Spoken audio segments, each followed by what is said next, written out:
Hello everyone. तो आज से ठीक 40 दिन बचे बेटा, 40 डेज बचे हैं। इसके बाद सीधा आप एग्जाम में बैठेंगे, पहला पेपर देंगे इंग्लिश का। तो चलिए आज से समझते हैं कि आग के पीछे यानी आज से लेकर के अगले 40 दिन का हमारा टाइम टेबल क्या होना चाहिए। आप जो तरीके बताऊंगा काफी ऑथेंटिक चीजें बताऊंगा, आप पहले रियलाइज कर लेना, फिर कहना हाँ सर जो आप बता रहे हैं ऐसे ऐसे करने से हम अच्छा यानी 90+ स्कोर कर सकते हैं। तो सबसे पहले स्क्रीन पे देख लो आज की ताजा खबर। भैया आज की ताजा खबर है, क्या ताजा खबर, ध्यान देख लो क्या कह रहा है। ध्यान से देखो, हमें सब कुछ नहीं पढ़ने को सकता है, गाइडलाइन के हिसाब से, गाइडेंस के हिसाब से पढ़ने को सकता है। तो सो देख लो भैया, सीबीएसई ने क्या बता रखा है। सीबीएसई ने साफ साफ बता रखा है, बाद में मत करना नहीं बताया था कि सीबीएसई क्या करा है। सीबीएसई की स्टूडेंट बदले पैटर्न के हिसाब से करें तैयारी।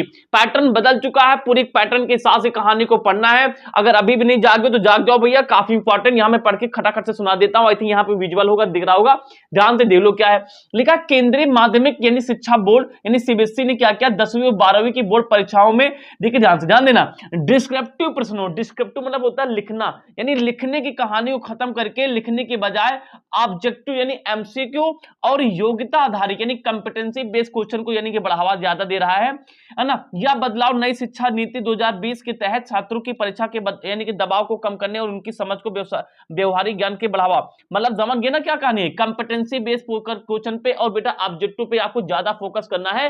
ध्यान से देख लीजिए। और सबसे इंपॉर्टेंट जो चीज है लाल, सबसे ज्यादा इंपॉर्टेंट चीज है, उसको मैं आपको जरूर दिखाऊंगा, ध्यान देखो। इसको ध्यान से कर लोगे तो 90+ कहीं नहीं गए। ध्यान सुनो, मैं जो बताने जा रहा हूं, देखो मैं नहीं, सीबीएसई खुद जो बातें कहता है मैं उसी को आपको समझाने वाला हूं। ध्यान देखो, बस मैं अपना थोड़ा मत डाल दूंगा, विचार डाल दूंगा। पहली चीज यहां पे क्या है, आई थिंक ये दिख रहा होगा बोर्ड पे, दिखना बहुत जरूरी है, नहीं दिखेगा तो मेरी मेहनत। कैसे करें तैयारी बेटा, कैसे करें तैयारी, लिखा है सिलेबस का गहराई से अध्ययन करें बेटा। गारंटी है सिलेबस यानी पेपर पैटर्न थोड़ा सा टफ आएगा, तो पेपर यानी क्या करना बेटा, एक एक चीज बढ़िया एनसीईआरटी के डेटा को लेकर जाना है, सिलेबस का अच्छे से अध्ययन करना है, सभी विषयों की मूल अवधारणाओं को बड़े बेसिक सबके कवर करने जानना है, सबके बेसिक को कवर करके अच्छे से यानी एग्जाम में यानी कि जाना है। लिखा विस्तृत सोच विकसित करें, यानी चीजों को सोच अपने आप हिसाब से लिखने की कोशिश करें, केवल किताब तक सीमित ना रहें बल्कि वास्तविक दुनिया से जोड़कर सोचें, प्रश्न को ध्यान से पढ़ें, ये चीज बहुत ध्यान देना बेटा, क्वेश्चन को बार बार पढ़ के देखना, जाता समझ ना आ जाए। केस स्टडी और पैराग्राफ को कम से कम 2 बार जरूर पढ़ना। टीचर बताते हैं एक बार पढ़ना, एक बार में नहीं समझ में आएगा बेटा, कम से कम आपको 2 बार चीजें पढ़नी चाहिए। ये वाले क्वेश्चन यानी जहां पे केस स्टडी और पैराग्राफ अगर नहीं समझ में आता, जिसको एक बार समझ में आता बहुत अच्छा हमारे पास है। यानी कि पिछले प्रश्न पत्र देखे, पुराने पेपर हल्का नहीं, इसको मैंने तो आपको चैनल पे कराई रखा है। पूछ यानी कि पिछले साल के जब पेपर पैटर्न देख लोगे ना तो एक आइडिया लग जाता है बेटा। शांत मन से उत्तर दे, उत्तर देने के लिए पूरी तरह से विचार करें और आराम से सोच सोच बेटा लिखना है, तभी मजा आएगा और अनुसार पेपर को करके जाना है। तो ये ध्यान से देख लीजिए, पेपर का पैटर्न टफ आने वाला, ये चीज गारंटी है।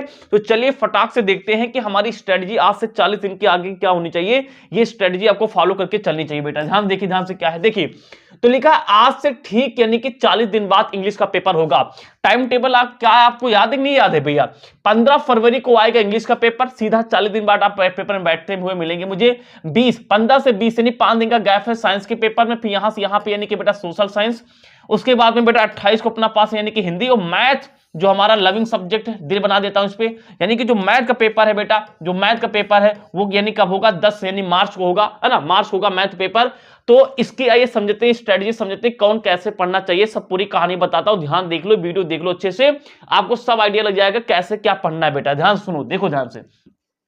अब जो मैं चीजें बताता हूं अगर विश्वास करते हो तो एक बार ध्यान से देख लेना, इतनी बातें करके चले जाओ तो मजा आ जाएगा। देखिए आप तो मानते हैं first impression is last impression, मतलब कोई चीज अगर फर्स्ट पहली बार में अच्छी चली जाती है तो बढ़िया चली जाती है। तो पहला पेपर हमारा है इंग्लिश, अगर इंग्लिश का पेपर अच्छा चला गया तो इसके चांसेस बहुत ज्यादा हैं कि और सारे पेपर क्या है बेटा बहुत अच्छे हो जाएंगे आपके। तो आइए समझते हैं कि इंग्लिश के पेपर को हमें कैसे मास्टर करना। ध्यान से देखो बेटा, देखिए अब इंग्लिश के पेपर में सबसे पहले जो हमारे पास आता है यानी कि रीडिंग स्किल।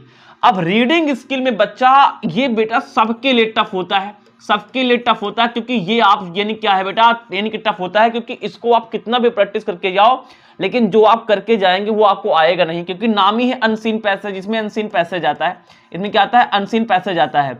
तो इसको आपको कम से कम 10-12 सेट लगा के जाने हैं। इसको करते समय नाम ही है रीडिंग स्किल। आपको यानी कि जो पैराग्राफ 2-3 पेज का दिया होता है उसको रीड करने की कैपेबिलिटी बढ़िया हो, यानी आपकी फ्लुएंसी बढ़िया हो, भर भर इंग्लिश पढ़ते निकल जाओ, तो उसके बाद में क्या है आपको समझ में आएगा कि क्वेश्चन कैसे हैं। तो मैं तो कहूंगा कि इसको आप चाहो तो बाद में भी कर सकते हो। स्कोरिंग जो होगा ना इंग्लिश में, स्कोरिंग हमारे पास होता है ये वाला पोर्शन, राइटिंग स्किल और ग्रामर बेटा। अब देखिए ध्यान से, राइटिंग स्किल 10 नंबर के है, एकदम आसान कॉन्सेप्ट होता है इसमें बेटा। आपके पास क्या लेटर आता है 5 नंबर का, 5 नंबर का आता है एनालिटिकल ग्राफ। एक बार देख लो अच्छे से, मैंने सब कुछ चैनल पे करा रखा है, एक बार देख लो सब कुछ समझ में आ जाएगा। 10 नंबर ये छूट गए तो परसेंटेज कभी नहीं बना पाओगे। अब ग्रामर भी सीधा 10 नंबर की आती है। ग्रामर तो पीछे 5 साल 10 साल के पेपर लगा लो, क्या ग्रामर आती पता चल जाएगा। इसको भी मैंने यानी कि चैनल पे पढ़ा रखा है, आराम से इसमें जाकर के प्लेलिस्ट में देख सकते हो बेटा। सबसे ज्यादा आपको फोकस देना बेटा हमारे पास में कहा लिटरेचर पे। लिटरेचर पे 40 नंबर का पेपर बनता है। अब बात आती है सर लिटरेचर को कैसे हम कवर करें बेटा। देखिए ध्यान से, इंग्लिश में सबसे मेन चीज है राइटिंग स्किल। राइटिंग मतलब स्किल, मतलब ये हम यहां सिलेबस की बात नहीं कर रहे, राइटिंग मतलब लिखने की कला। आपको लिखना आना चाहिए बेटा। कोई चीज अगर जानते हो, हिंदी में कोई चीज पढ़ रखे हो तो उसको कैसे लिखते ये आना चाहिए। अगर लिखना नहीं आता तो आप भूल जाओ कि लिटरेचर में अच्छे नंबर ला पाओगे। इसके लिए क्या है, आपको सेंटेंस फ्रेमिंग आनी चाहिए। सेंटेंस कैसे फ्रेम करते हैं, सेंटेंस फ्रेमिंग के लिए प्रीपोजिशन, कंजक्शन, है ना, एक्टिव और पैसिव वाइज, ये कुछ ग्रामर आने चाहिए। मैंने पीछे सब कुछ बता रखा है, प्लेलिस्ट में सारी वीडियो बनी पड़ रही है, इनको जाके देख लो। लिखना आ गया तो काम हो जाएगा। तो लिटरेचर कैसे कवर करोगे, देखो यूट्यूब पे बहुत सारा कंटेंट फैला पड़ा है। कुछ लोग बेटा क्या है chapter wise summary 20-20 minute 25-25 minute में समरी बताए हैं, वीडियो फॉर्मेट बेटा विजुअलाइज करके दिखाए हुए हैं। तो आराम से हर चैप्टर की आराम से यानी कि 25-25-30 मिनट की यानी कि वीडियो समरी पड़ी है, उनको देख लो आराम से। तो उसमें क्या है करेक्टर पता चल जाएंगे, किसका क्या रोल, सब कुछ याद हो जाएगा। उसके बाद में प्रीपोजिशन, कंजक्शन और ये सब लगा करके सेंटेंस बना के लिखना होता है बेटा। तो ये ध्यान रखना, ये कहानी है। और बेटा रीडिंग स्किल में क्या है, जितना प्रैक्टिस कर लोगे, जितना ज्यादा यानी कि बोल के सेंटेंस पढ़ने आते रहेंगे, उतना आसान हमारे पास होगा। तो ये तो हो गई बेटा इंग्लिश की बात। अब बात करते हैं बेटा साइंस की बात। अब ध्यान से देखना, साइंस और मैथ का पेपर बेटा टफ आता है हाई स्कूल में। ये बेटा टफ हो आता है, ऐसा नहीं कि एकदम हलवा पेपर आता है, बिल्कुल थोड़ा सा टफ पेपर आता है।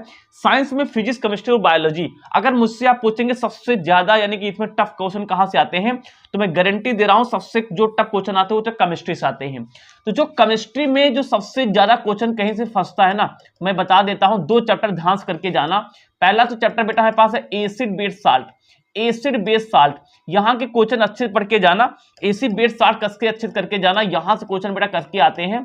और बेटा कार्बन एंड इट्स कंपाउंड, यानी carbon and its compound, carbon and its compound यानी कि इट्स कंपाउंड, ये मैं कह रहा हूं कि आप ये 2 चैप्टर कस के करके चले जाना, है ना। ये 2 चैप्टर करके चले जाना। वैसे 4 चैप्टर होते हैं, मेटल नॉन मेटल, उसको भी देख लेना। लेकिन क्वेश्चन जो टफ आते हैं ना, कलर बेस वाले, ये सारे बवाल वाले, अच्छा मजे वाली बात, इसको सारे चैप्टर में प्लेलिस्ट में करा रखा हूं, एक बार देख लो, उससे बाहर कुछ नहीं आएगा। तो केमिस्ट्री में इन दोनों चैप्टर को आराम से अच्छे करके देख के जाना है, यहां से हाई प्रोबेबिलिटी होती है क्वेश्चन की। और कार्बन इस कंपाउंड बच्चा चैप्टर ये क्या है, बच्चों को काफी कठिन लगता है, मैंने बहुत आसान तरीके से करा रखा, अगर देखना चाहो तो उसको देख सकते हो। तो केमिस्ट्री की कहानी तो ये हो गई। अब फिजिक्स में सबसे इंपॉर्टेंट चैप्टर कौन सा है बेटा, फिजिक्स में सबसे इंपॉर्टेंट चैप्टर पहला ही है हमारे पास लाइट, क्योंकि लाइट वाले में सिलेबस ज्यादा है। और वैसे तो इसमें क्या है 4 के 4 चैप्टर हमारे पास है, ह्यूमन आइज वाला है, इलेक्ट्रिसिटी वाला है और magnetic effect of electric current है। ये चारों चैप्टर से आराम से पढ़ लोगे, न्यूमेरिकल लगा के देख लो, न्यूमेरिकल की हैक्स कैसे करते हैं हम सब कुछ बता रखे हैं। यहां तुम्हें बताने आ रहा हूं क्या क्या करना है। इसके चारों चैप्टर दौड़ यानी कि दौड़ के हमको देखना होगा, तो आराम से आपका फिजिक्स कवर हो जाएगा। Biology is all about figure, इसमें बेटा जितने भी फिगर हैं, जितने भी इमेजेस है, बना के देख लो। एग्जामिनर केवल फिगर के नंबर देता है, बायोलॉजी में फिगर देख के नंबर खर्च से मिल जाएंगे, इसमें फिगर बना के प्रैक्टिस कर लो। तो फिजिक्स में न्यूमेरिकल लगा के देख लो, केमिस्ट्री में ये 2 चैप्टर अच्छे करके देख लो। देखना तो पूरा सिलेबस है, लेकिन उन दोनों पे ज्यादा फोकस करना है। और बायोलॉजी में बेटा जितने भी फिगर्स हैं अच्छे से फिगर बना के देख लो। अब बेटा बात करते हैं मैथ की, जिसका मैं आपके सामने टीचर खड़ा हूं। मैथ के क्वेश्चन बेटा आपको मैं तो मैथ को तो गारंटी दे रहा हूं, जितना पढ़ा दिया उससे बाहर कुछ नहीं आएगा। अगर ध्यान देख लोगे तो मजा आ जाएगा। मैथ में मैंने जितनी भी प्रैक्टिस कराई, अगर कोई मुझसे पढ़ता है, मैं डंके की चोट कह सकता हूं कि 95 जिस दिन पेपर होके आएगा उसी दिन शाम लाइव आ जाऊंगा, दिखा दूंगा कि मैंने क्या क्या कराया था और कहां कहां से पेपर आया है। 95 कहीं नहीं जाएगा। अगर आप मुझसे मैथ पढ़ते तो इससे बाहर कहीं जा ही नहीं सकता। देखो मैंने क्या क्या मैथ के सिलेबस को दो पार्ट में डिवाइड कर दिया है। मैथ सिलेबस क्या क्या दो पार्ट में डिवाइड कर दिया है। सबसे पहले कुछ इंपॉर्टेंट चैप्टर, इंपॉर्टेंट मैं इसलिए बोल रहा हूं थोड़ा हार्ड वाले चैप्टर, हार्ड तो नहीं है लेकिन थोड़ा सा आपके हिसाब से मैंने क्या क्या इसको डिफरेंशिएट कर दिया। देखिए ये चैप्टर बेटा quadratic equation, pair of linear equation, trigonometry, triangle, circle, area related to circle, surface area यानी कि वॉल्यूम, ये चैप्टर आपको अच्छे से प्रिपेयर करनी है, अच्छे से मेहनत करनी है। हर एक चैप्टर के मैंने क्या क्या लगा रखी है, एनसीईआरटी सॉल्यूशन है बेटा, कंपिटेंसी बेस्ड क्वेश्चन मैंने चैनल पे करा रखे हैं, इसमें एमसीक्यू हर चैप्टर के 50-50 एमसीक्यू मैंने चैनल पे करा रखे हैं। जितना कराया बस उससे एक क्वेश्चन बाहर से नहीं आएगा, उतना कवर कर लोगे आराम से हो जाएगा।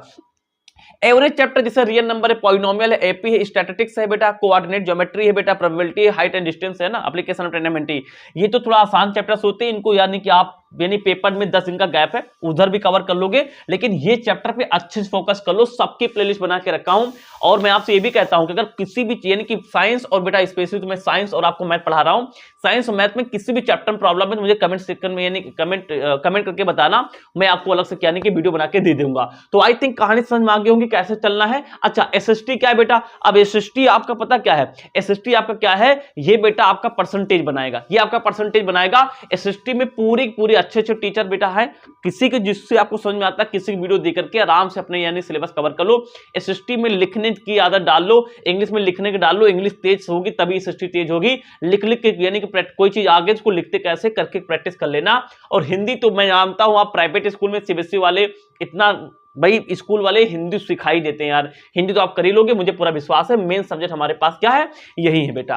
अब बेटा बात आती है कि सर आज से 40 दिन बचे हैं, तो आज से अगर 40 दिन बचे हैं तो हम किस हिसाब के टाइम टेबल से चले। तो मेरा जो मानना है, जो मुझे लगता है, मुझे आपको बताना चाहिए कि आप किसके हिसाब से सोते हो, किसके हिसाब से जाते हो, मुझे ये नहीं पता। मैं आपके पूरे दिन भर में जब तक आप जागते रहते हो सोने के बाद, मैं आपसे 6 घंटे मांग रहा हूं। ये 6 घंटे के साथ पढ़ना शुरू कर दीजिए, मजा आ जाएगा। देखिए ध्यान से, क्या भैया मैथ में तो प्रैक्टिस ज्यादा करनी होती है, मैथ में तो मैथ को आपको देने हैं बेटा 1.5 घंटे। 1.5 घंटे कम से कम मैथ आपको पर डे लगाने, पर डे यानी कि सब कुछ मैंने करा रखा, competition based question, assessment question, सब कुछ यहाँ पे चैनल मिल जाएगा, अवेलेबल है। और साइंस बेटा हमारे पास, साइंस को भी 1.5 घंटे पढ़ना, क्योंकि साइंस पेपर हलवा मन मान के जाना। हाँ इंग्लिश को हलवा मान के जाओ, क्योंकि उतने दिन से आप पढ़ ही रहे हो बेटा, तो 1 घंटे इसको पढ़ लिया करो। एसएसटी 1 घंटे पढ़ लिया करो, यहाँ पे ध्यान देना, लिखने की आदत डालो। और हिंदी में 1 घंटे मैंने जो यहाँ कहा है ना, कभी कभी न मन करे तो इसको आधे घंटे पढ़ लेना, कभी कभी रेस्ट कर लेना, ना पढ़ना, लेकिन मोस्टली 6 घंटे कहा। लेकिन यहाँ पे कोई भी वरीयता नहीं है, यहाँ पे कोई किसी प्रकार का टाल मटोल नहीं, यहाँ पे तो आपको इतना काम करना ही करना है। तो अगर ये सारी बातें करते हैं तो मुझे गारंटी है कि आपको बेटा कोई प्रॉब्लम नहीं आएगी, ये ध्यान मान के चलिए। तो अब बेटा मैं क्या करूंगा, आपको साइंस की एक मास्टर क्लास लेके आने वाला हूं, जिसमें साइंस में फिजिक्स, केमिस्ट्री, बायोलॉजी जितने भी मोस्ट इंपॉर्टेंट टॉपिक है आपको देने वाला हूं, कि वो टॉपिक कवर कर लेंगे तो आपका 90+ कहीं नहीं गया। तो बस इस वीडियो में उतना ही। कल मैं आपको लेके आ रहा हूं साइंस के मोस्ट इंपॉर्टेंट टॉपिक, सारे टॉपिक लेके चला आऊंगा, वो टॉपिक कर लेंगे, उससे बाहर कहीं नहीं आएगा। थैंक्स फॉर वॉचिंग, मिलते हैं नेक्स्ट वीडियो में।